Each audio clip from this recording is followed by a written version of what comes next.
I'm going to discuss three amazing things in this video, and it's all about how military spouses can benefit from the military lifestyle and actually create an amazing income stream, multiple income streams, and actually help their active duty spouses save a ton of money on taxes, and maybe not even pay taxes at all. So the three things are going to be focused on what that income source could be. The second one is going to be how does this all help with taxes, and the third is going to be a different, completely unrelated side hustle idea I'm going to give you a glimpse into. This is what my spouse is doing, my wife Katya, and she's on track to make a little over $70,000 this year, maybe even more. Maybe she might break six figures this year with this side hustle. And so I'm going to cover all of that. So this video is dedicated to the hardworking military spouses out there who are kind of maybe having a difficult time with the fact that PCSs are hitting them constantly, or you just want to learn other ways to make income. Maybe you're not having a hard time. Maybe you're crushing it. That's awesome too. But this might be valuable to you as well because it'll show you a glimpse or a perspective on something else you could be doing or taking advantage of. So without further ado, let's go into the income source. Okay, so the income source is rental real estate. If you know our channel, that's probably not a surprise to you, but we will stand at the top of a mountain, active duty passive income, where I'm the CEO and founder. We will beat our chests proudly about how much we love real estate. It's changed all of our lives, and it's something that not only grows our wealth, but also grows our income. And the cool thing is that actually doing PCSs, like moving around the country, sometimes even the world, is actually beneficial to this because you have a glimpse into different markets, and you have the opportunity to not only buy primary residences at these markets, but you also have an opportunity to acquire additional rentals in these markets, or you can, in a good way, be forced to think outside the box and look for rentals in other markets and get comfortable with not being the on-site manager for these rental properties. That is often a big mental hurdle, but if you have somebody in your family that maybe, one spouse is active duty, one spouse is not active duty, they have a different career, different path that, like I said, maybe is just not flourishing as much as they'd like because of the constant PCSs. I'm aware that sometimes there's dual active duty. I got it, right? But this is specifically, when I go into the tax part, will only help those spouses that do not have an active duty job. But anyway, so I digress. So the income source is real estate, right? And I'll give you two quick ways to do this. The easiest way is to buy your primary residence with a VA loan smartly. And actually, even while you live there, you can house hack and potentially not pay your mortgage at all, or at least maybe even make income on top of that every single month. So if you're okay with sharing rooms, then you house hack that way, because basically you're okay with other people renting rooms in your same home. So maybe you've got too many rooms or more rooms than you need, you can rent out the other rooms. This used to happen in flight school. I've done tons of videos about this, and that's where that's where military members really start crushing, is early in their career. If they're able to buy a home and then rent out other bedrooms, they can really get a leg ahead of everybody else, because now they're saving their BAH, somebody else is paying off their mortgage, and their investments can go into overdrive. Now, if you don't want to share rooms, right, you can, or the main living space, and rent out the bedrooms, you can rent out other units, meaning you can get up to 4 units with the VA loan. And then there's other lending opportunities like FHA loans, a very, very low down payment, like 3.5%. You can do conventional loans, 3%. You can do, there's tons of different loans, and ADPI can help you with that specifically because we understand the military lifestyle. We understand where you guys are coming from. We also understand what it takes to get a rental property loan or a primary residence loan and all the ins and outs. So if you need help with that, just click the link up there. I'm going to pop it up. But moving on. So the income source, the first step is primary residences. Second step is you can scale your portfolio with rental properties. And the easiest way to do this is turnkey rental properties. You can do the renovations yourself if you find a rental property. You can build a team. You can do all this kind of stuff. But if you want to just pay somebody a premium for doing all that work for you, turnkeys are great. They find the ugly home, turn it into a great solid 3-bedroom, 4-bedroom, 2-bath, whatever rental property for like a nice single family home somewhere in the middle of America where the cash flow is high. And you're probably going to start off with making a solid 8% cash on cash return. That means if you invest $30,000 into it, then you're probably going to be making about $2,400 every single year. So maybe about $200 every single month. And that's basically going to be tax free. And now we're going to go, just wanted to foot stomp that.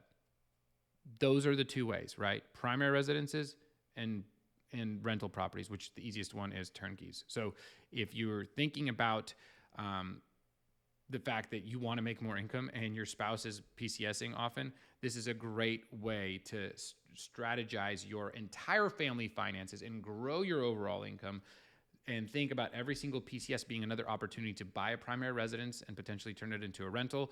And while you're moving around, find other rentals in those areas or outside those areas, because you do not have to live where your rental property is. If you set up good systems and you have a property manager taking care of it, you're going to be fine.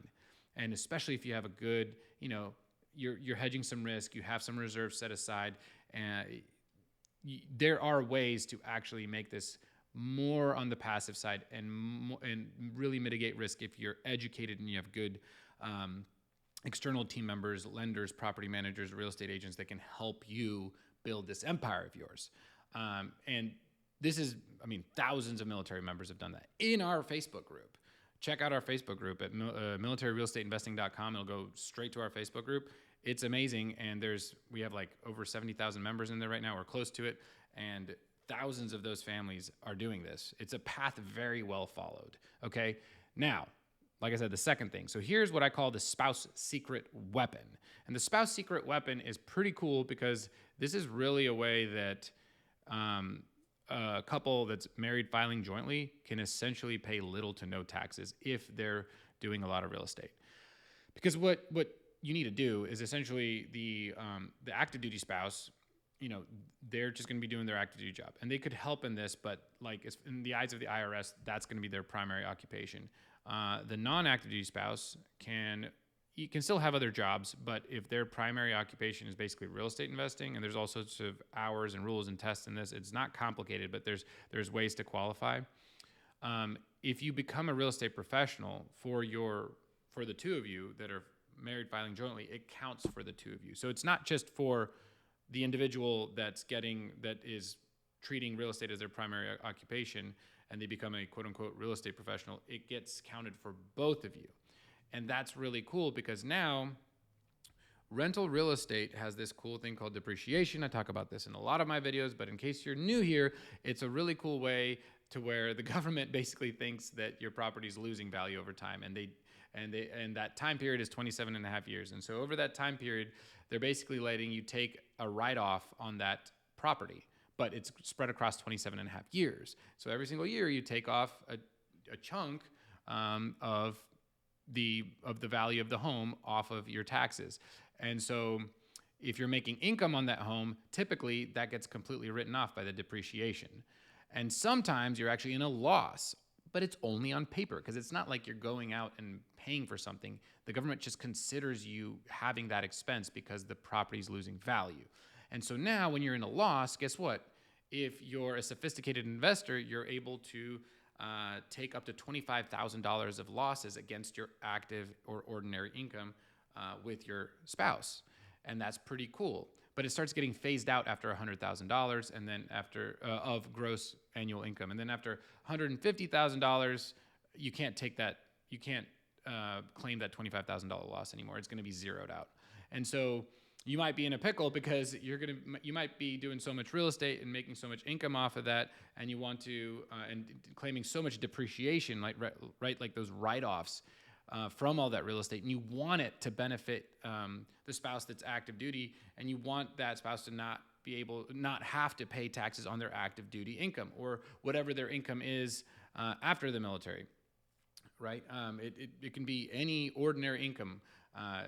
Meaning it's not passive income from real estate. The IRS classifies this stuff that way.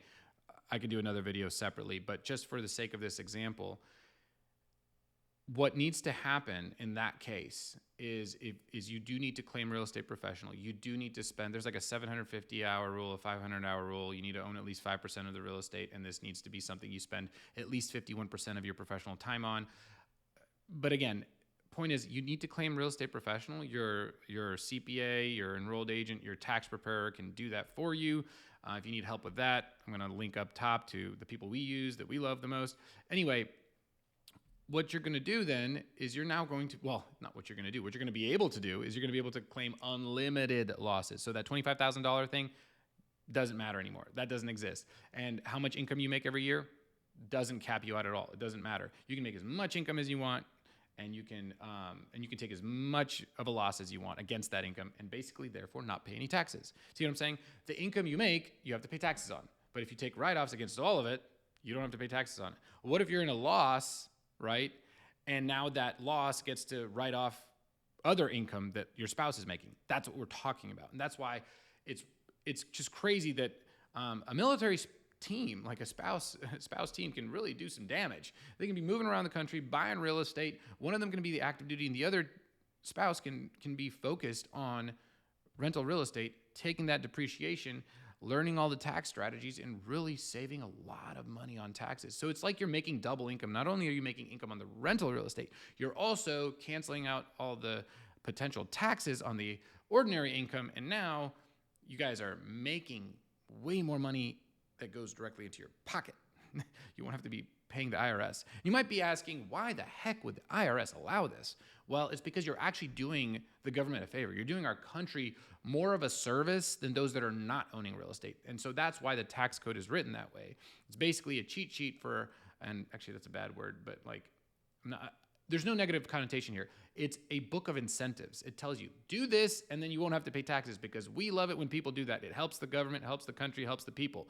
So if you're a real estate investor and you provide good housing, guess what? You're going to be incentivized. That's how it works.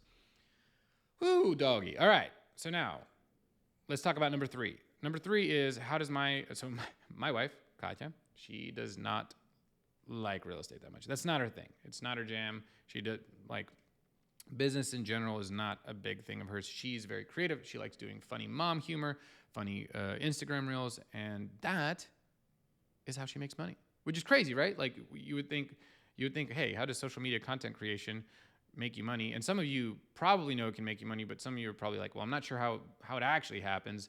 Some of you might be doing it. So for you, this might not be new. But for those who want to learn more about this, I can make an entire video about this, but I'll give you a little bit of a glimpse into what this is all about. She focuses on creating content that reaches a lot of people. And then brands find her platform valuable. And so she collaborates with them. And so if there's products that she genuinely likes, like she does not collaborate with just any brand, and that brand genuinely likes her content and her audience that's viewing her content, they can do a collaboration. And right now, my wife just signed a deal for $21,000 to do that type of stuff. It's insane, right? So she's on track to hit over $70,000 this year. Probably, maybe if this keeps up, maybe even over 100,000. And that is something that started off as a side hustle 2 years ago and now has grown to this.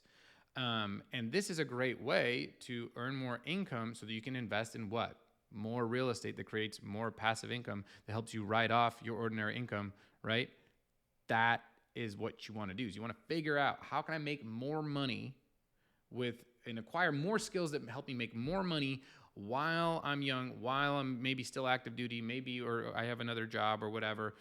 And then use that to acquire assets that produce you income in your sleep, right? So that's the machine there. That's that flywheel, so to speak.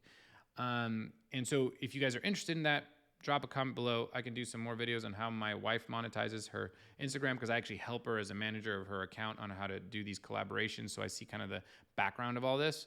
And it's something that actually has unlimited potential.